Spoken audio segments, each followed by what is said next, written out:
ಸತ್ಕಾರಕ್ಕೆ ಏರ್ಪಡಿಸು. ನಮ್ಮ ಹತ್ತಾರವನ್ನು ನಿರೀಕ್ಷಿಸುವುದಿಲ್ಲ. ಏಕೆ?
ಆಗಲೇ ರಾಜಪ್ರಸಾದವನ್ನು ದಾಟಿ ಆ ವಿದುರನ ಮುದುಕು ಜೋಪನಿಯನ್ನು ಆಶ್ರಯಿಸಿದ್ದಾನೆ.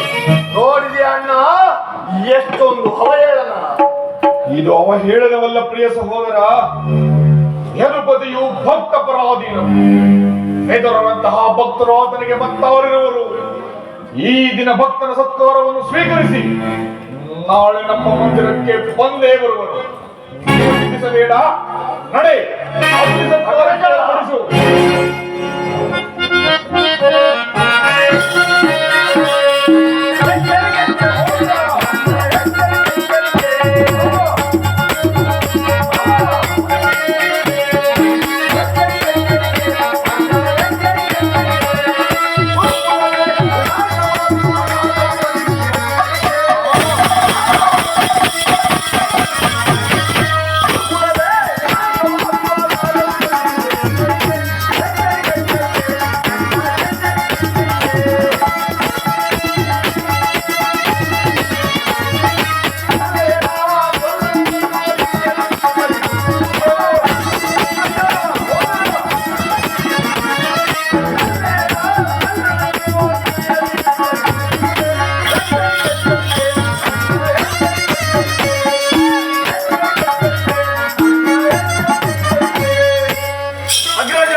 ಸಿದ್ಧನಾಗಿರುವ ನನಗೆ ನೋಡಿದೆ ಈ ಸರ್ಕಾರ ನಿತ್ಯನಿಗೆ ನನಗೊಪ್ಪದು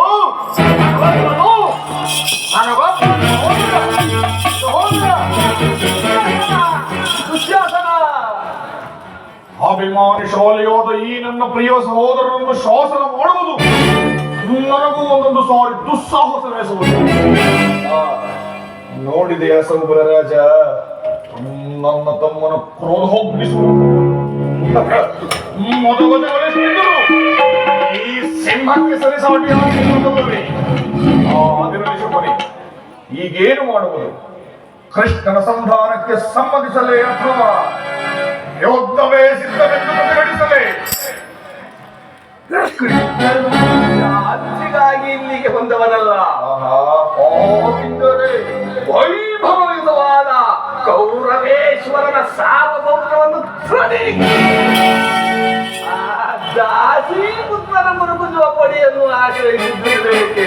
ಸುಯೋಧನ, ಪ್ರಾರಂಭದಲ್ಲಿಯೇ ಅಪಮಾನ, ಭಕ್ತಿ ವೈರಾಗ್ಯಗಳದ ಪರಿಂದ ಈ ಅಪಮಾನವನ್ನು ಅದೇ ಸಹಿಸುವೆ ಸುಯೋಧನ. ಸುಯೋಧನ, ಕೃಷ್ಣನ ಮೇಲೆ ನಿನಗಿಷ್ಟೊಂದು ದ್ವೇಷ? ಏಕೆಂದರೆ ಕ್ರಿಸ್ತರು ಕ್ಷತ್ರಿಯ ಜಾತಿಯ ಭಾರತ ವರ್ಷದಲ್ಲಿ ಕ್ಷತ್ರಿಯರನ್ನು ಅವತರಿಸಲೆಂದೇ ಅವನು ಹುಟ್ಟಿರುವನು. ಜನಾಸಂಧ, ಕಂಸ ನಿನಗೆ ಅಂತಹ ವಿಫಲರಾಗಿದ್ದರು, ಆಪ್ತರಾಗಿದ್ದರು. ಅವರನ್ನೇ ಫಲಿಸಿದರು. ಇಂಥವರಿಗೆ ಮನ್ನಣೆಯೇ ಸುಯೋಧನ. ಹಾಗಾದರೆ ಅಂದು ನನ್ನನ್ನು ದ್ವಾರಕೆಗೆ ಕಳುಹಿಸಿದ್ದೆ ಮಾವ. ಆ ನಂದಗೋಪಾಲನ ಮನೆ ಬಾಗಿಲು ನಿಂತು ಯೋಧನ ಸಹಾಯವನ್ನು ಬೇಡುವುದು ಈ ಚಕ್ರವರ್ತಿಗೆ ಉಚಿತವಾದ ಕಾರ್ಯವಾಗಿತ್ತೆ. ಆಂಡವರಿಂದ ಕೃಷ್ಣನನ್ನು ಬೇರೆ ಮಾಡಲಾಗದು. ಏಕೆ? ಏಕೆಂದರೆ ಅವರೆಲ್ಲರೂ ಕೃಷ್ಣನ ಆಜ್ಞಾಧಾರಕರು. ನೀನೇ ನಮ್ಮಗಳ ಸಂಧಾನಕ್ಕೆ ಸಂಬಂಧಿಸಿ ಅವರಿಗೆ ಆಶ್ರಯವನ್ನು ಕೊಟ್ಟಿದ್ದೆ. ಆದರೆ ನಿನ್ನ ವಿನಾಶಕ್ಕೆ ನೀನೇ ಕಾರಣ.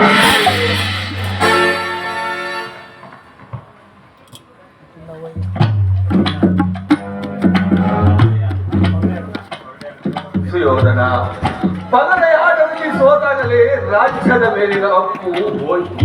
ಪುನಃ ಅದನ್ನು ಹೊಂದುವುದರಿಂದ ಪಾಂಡವರು ರಾಜ್ಯಕ್ಕಾಗಿ ಹಮ್ಮಳಿಸುತ್ತಿದ್ದರೆ ಕ್ಷೇತ್ರದಲ್ಲಿ ಸೆಳೆಸಿ ರಾಜ್ಯಲಕ್ಷ್ಮಿಯನ್ನು ಕೈಯಲ್ಲಿ ಈ ಧೈರ್ಯ ಏಕೆ?